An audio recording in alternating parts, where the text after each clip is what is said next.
నేను రెగ్యులర్గా వినే వర్డ్స్ ఏంటంటే, బ్రదర్ నేను ఇంత లాస్ అయినా లేకపోతే నా దగ్గర ఇంత క్యాపిటల్ ఉంటే వేరే వాళ్ళకు అకౌంట్ హ్యాండ్లింగ్ ఇచ్చో లేకపోతే సంథింగ్ ఏదో చేసి కూడా ఇంతవరకు వెళ్ళిపోయినా అని చెప్పేసి చాలా మంది కాల్ చేసినప్పుడు నాకు చాలా మంది అయితే అడుగుతూనే ఉంటారు.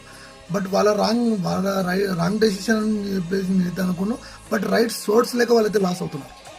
ఎందుకంటే మార్కెట్లో పెద్ద స్కోప్ ఉంది. మార్కెట్లో మనీ చూసి రావద్దండి, సబ్జెక్ట్ ఉంటుంది ఇక్కడ కంప్లీట్. ఎట్లా సబ్జెక్ట్ అంటే ఫర్ ఎగ్జాంపుల్ చెప్పాలంటే ఆల్మోస్ట్ 15,000 12,000కి వర్క్ చేసే వాళ్ళు కూడా డిగ్రీ క్వాలిఫికేషన్ అడుగుతారు. బికాజ్ ఎందుకు తెలుసా, ఆ క్వాలిఫికేషన్ ఉంటే మాత్రమే ఆ జాబ్కి వర్తి అనే పాయింట్ ఆఫ్ వ్యూలో చూస్తారు. అలాంటిది లక్షలు వేలు సంపాదించుకునే ఈ ఫర్ డేకి ఏం చేసే మార్కెట్లో ఎంత ఉండాలంటారు క్వాలిఫికేషన్ అంటే ఇంటర్ డిగ్రీ అట్లా కాదు, టెక్నికల్ కోర్సులు అంతకనే కాదు. నేను ఏ క్వాలిఫికేషన్ చెప్తున్నాను అర్థమవుతుందా? Experience. That is the experience. Strategy, risk reward, psychology అవన్నీ పక్కన పెట్టేసేయండి. మీకు ఎంత ఎక్స్పీరియన్స్ మార్కెట్లో, ఆ ఎక్స్పీరియన్స్ను బేస్ చేసుకునే మార్కెట్ ఎక్స్పెక్ట్ చేస్తాం. లేకపోతే అంత ఈజీగా మార్కెట్లో మనీ వచ్చేటట్లయితే ప్రతి ఒక్కరు దీనిలో ఉంటారు తెలుసా మీకు. అది మీరు 1 డేలో వాళ్ళు చాలామంది చెప్తారు వన్ వీక్ లోపు స్ట్రాటజీ రివీల్ చేస్తాం, లేకపోతే 1 వీక్ లోపు 1 మంత్ లోపు ట్రేడింగ్ నేర్పిస్తామని చెప్పేసి అంటుంటారు. అస్సలు నమ్మొద్దండి. ఎక్స్పీరియన్స్ అనేది లేకపోతే, ప్రాక్టీస్ అనేది లేకపోతే ₹1 కూడా మార్కెట్ నుంచి బయటకు తీసుకెళ్ళలేరు. అది మీకు కూడా తెలుసు. తెలియదంటారా? ఫేస్ చేసిన వాళ్ళు ప్రతి ఒక్కరికి నేను మాట్లాడే మాట ప్రతి ఒక్కరికి కూడా అర్థమవుతుంటుంది.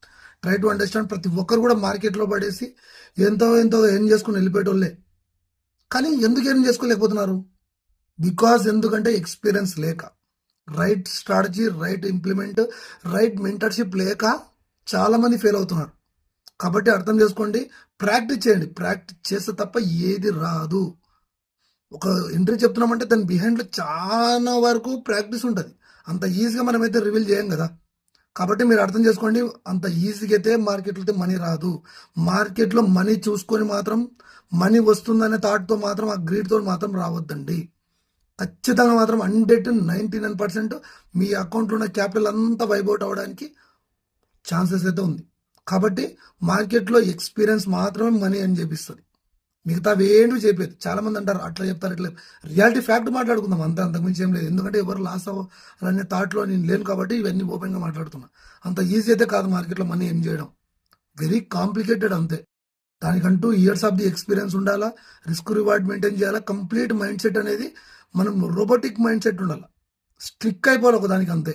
అప్పుడు మాత్రమే మార్కెట్లో మనీ ఎర్న్ చేయగలుగుతాం. అంత ఈజీగా మనీ అయితే రాదు. That is the reality. కాబట్టి మీరు ఇప్పటి నుంచైనా కానీ గ్రీడ్తో అయితే మార్కెట్లోకి రావద్దండి.